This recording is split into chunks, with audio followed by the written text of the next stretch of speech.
All right, back at it. Out here this morning checking to see whether or not what we seeded last fall is doing any good. So here, this farm, we're just outside of Anarga, south of Gilman, and today's March 31st.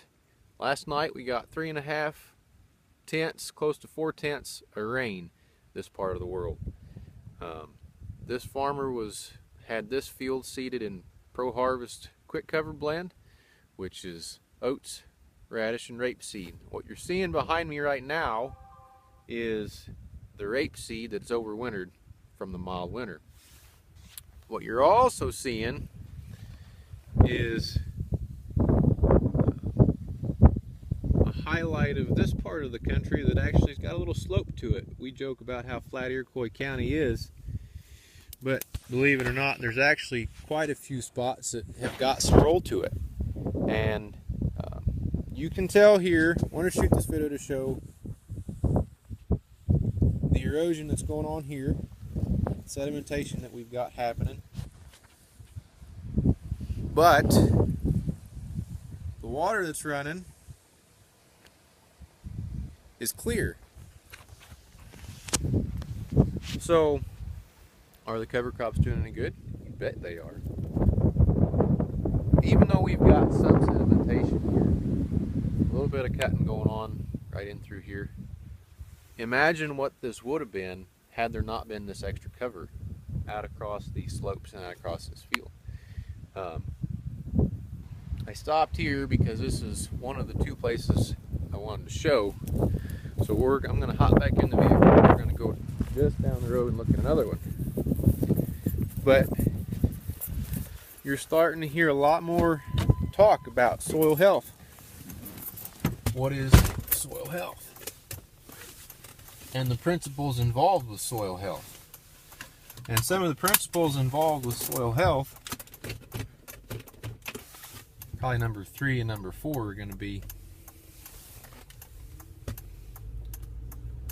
what you're wanting to accomplish is you want to have as much cover on the soil as you can. Why is that important? Well, when you have cover year-round on your soil, you have a much greater chance and probability of slowing the erosion, preventing your topsoil loss. So, alright. So as you can see behind me, little bit weak on the ends right here, but there's still cover there. Alright, we're gonna get it right here.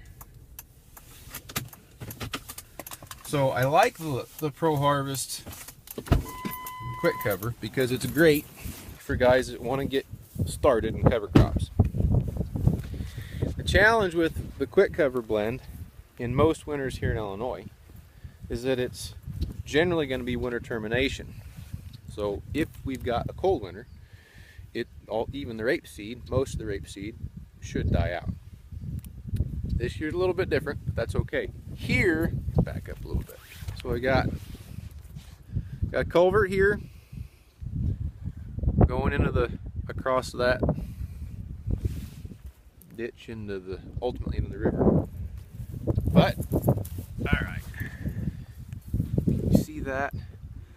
So it's cutting a little bit there, and as you can see here back in right up through here, there's a little bit of water running across there. You can see where the water's ran and where it's cut in, even in the presence of the cover crops.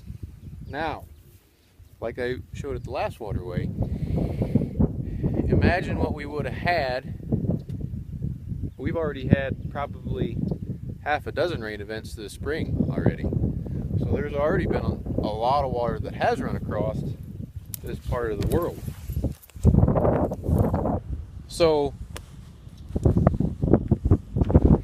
what I want you guys to consider next is the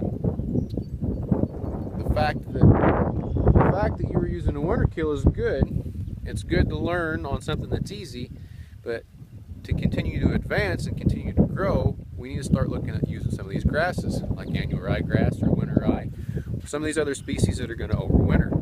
Because in a situation like this, if we can keep grass cover on this part of the field, then we're going to prevent even more soil erosion. And you're going to hang on to that topsoil, you're going to have more nutrient availability for your corn, your soybeans, for your other cash crops. So winter kill and winter termination species are great, but the other principle of soil health that you need to continue to explore and get comfortable with is maximum diversity. So you've got 1, maximum coverage, and then 2, maximize the diversity of the species that you're growing.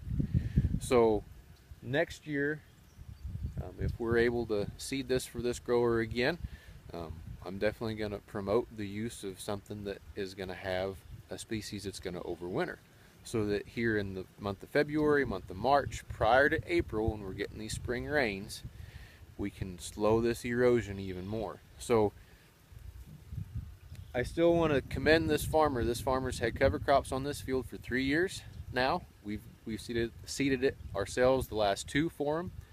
2 years ago it was oats and radish. This year it was oats, radish, and rapeseed. And so I'm thinking and really hoping that this next year we can get this farmer to look into some grass species, so that in the springtime we're going to have extra coverage. So this, even though there is some erosion, he's losing soil. You're losing soil, and that's a bad deal. So, but even though he's lost some, it could be a lot worse, because he can be thankful that we have had a mild winter, and he's slowly changing the soil so that this ultimately will go away. So, case in point of what cover crops can do and what they can help to start to change. But even with the use of cover crops, you're only going to be able to change stuff long term if you utilize all the species and the mixes that are going to be available to you. So, a couple quick highlights. They're doing what they're supposed to be doing, but it's a slow process. We didn't get to where we were degrading the soil overnight, so it's going to take some time to ramp back up and get these soils back into a healthy state. So minimize disturbance, maximize coverage, and maximize diversity of the species that you're using. Soil health principles that we're going to continue to learn and benefit from moving forward.